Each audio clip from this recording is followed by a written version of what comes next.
রাজ্যসভার সাংসদ পদ ছাড়ার ঘোষণা জহর সরকারের। আরজিকর কাণ্ডের প্রতিবাদে পদ ছাড়তে চান তৃণমূল সাংসদ। সাংসদ পদ ও রাজনীতি ছাড়ার ঘোষণা সাংসদ জহর সরকারের। মমতা বন্দ্যোপাধ্যায়কে চিঠি দিয়ে সাংসদ পদ ছাড়ার ঘোষণা। তিলোত্তমা কাণ্ডের প্রতিবাদ, রাজ্যসভার সাংসদ পদ থেকে ইস্তফা দিচ্ছেন জহর সরকার। বিশিষ্ট এই আমলা ৩ বছর আগে তৃণমূল কংগ্রেসের সাংসদ হয়েছিলেন। তিনি চিঠি করেছেন মুখ্যমন্ত্রী মমতা বন্দ্যোপাধ্যায়কে।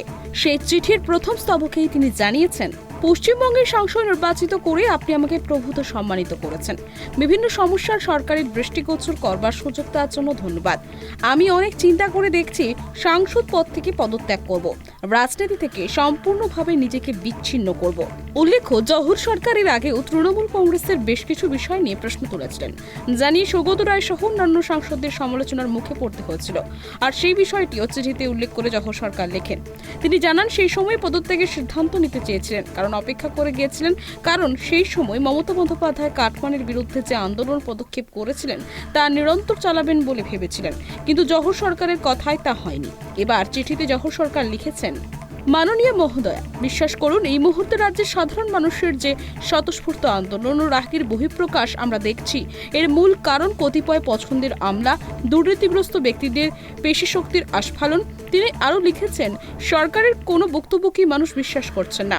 পুরনো মমতা বন্দ্যোপাধ্যায়ের মতো কেন ঝাঁপিয়ে পড়ে কথা বলছে না? আরজিকর কাণ্ডের প্রথমে তৃণমূল রাজ্যসভার সাংসদ সুখেন্দু শেখর রায় সোচ্চার হয়েছিলেন। তিনি ধর্নাতেও বসেছিলেন, এমনকি গ্রেপ্তারের আশঙ্কা করে কলকাতা হাইকোর্টে তাকে আগাম জামিনের আবেদন করতেও দেখা গিয়েছিল।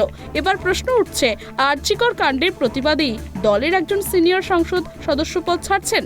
চিঠিতে কি লিখলেন জহর সরকার? শিক্ষা দুর্নীতিতে মুখ খুলে দলে হেনস্থার শিকার হয়। কোন সরকারের বিরুদ্ধে এমন অনাস্থা আগে কখনো দেখিনি। ক্ষোভের স্বতঃস্ফূর্ত কারণ দুর্নীতিতে প্রশ্রয়। এখনো সরকার যে পদক্ষেপ করছে তা সামান্য। এখন মানুষ সরকারের কোনো বক্তব্যকেই বিশ্বাস করছে না। রাজনৈতিক তকমা দিয়ে প্রতিরোধ করা ঠিক হবে না। এবার তৃণমূলের সঙ্গ ছাড়লেন বর্ষার সাংসদ প্রাক্তন আমলা জহর সরকার। জহর সরকারের অভিযোগে শিলমোহর দিয়ে কুণাল ঘোষ স্বীকার করলেন, মানুষের মধ্যে ক্ষোভ রয়েছে। জহর সরকার একজন কৃতি আমলা ছিলেন, বিশিষ্ট জ্ঞানী মানুষ, আমাদের দলের রাজ্যসভার সাংসদ। জহর সরকার যদি কোনো সিদ্ধান্ত নেন, সেটা তার একদম ব্যক্তিগত সিদ্ধান্ত, তার উপর কোনো মন্তব্য করব না। জহরদা শিক্ষিত মানুষ, দীর্ঘদিন আমলা, দেশের অন্যতম শীর্ষস্তরের সেরা আমলা জহর সরকার, এবং সংবেদনশীল মানুষ। তিনি কোনো একটি সিদ্ধান্ত নিয়েছেন, সেই সিদ্ধান্ত সম্পর্কে কোনো মন্তব্য করব না। শুধু একটু বলতে পারি যে উনি যে উদ্বেগগুলি প্রকাশ করেছেন বা ওনার যে কিছু কিছু পর্যবেক্ষণ রয়েছে, তার কিছু বিষয়ের সঙ্গে কোনো রকম দ্বিমত পোষণ করছি না। কিন্তু জহরদা তার মতো করে সিদ্ধান্ত নিয়েছেন, জহরবাবু তার মতো করে সিদ্ধান্ত নিয়েছেন। আবার সেটা তার, সেই সিদ্ধান্ত নেওয়ার স্বাধীনতা তার আছে। আবার আমরা, আমাদের মতো অনেক তৃণমূল কংগ্রেসের সৈনিক, যারা এই যে ঘটনাই ঘটুক, আমরা দলের বৃত্তে, দলের মঞ্চে মমতা বন্দ্যোপাধ্যায়ের নেতৃত্বে, অভিষেক বন্দ্যোপাধ্যায়ের সেনাপতিত্বে এখনো আমরা দলের মঞ্চ থেকে এই লড়াইটা চালাচ্ছি।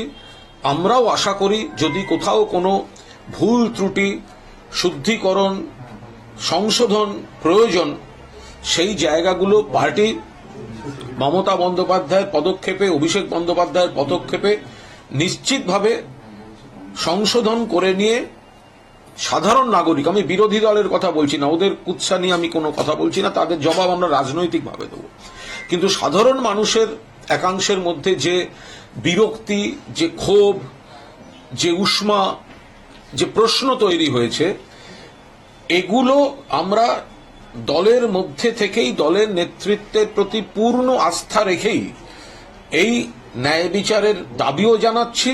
পাশাপাশি যেখানে যেখানে যে যে সংশোধনগুলো প্রয়োজন, আমরা আমাদের মতো করে দলের মধ্যে থেকেই সেই দাবিগুলো বা সেই প্রসেসটা আমরা দলকে বোঝাবার চেষ্টা করছি। আবার জহরদার তার মনে হয়েছে যে তিনি তার মতে কোনো সিদ্ধান্ত নেবেন, ফলে এই বিষয়ে এটা সম্পূর্ণ তার ব্যক্তিগত সিদ্ধান্ত।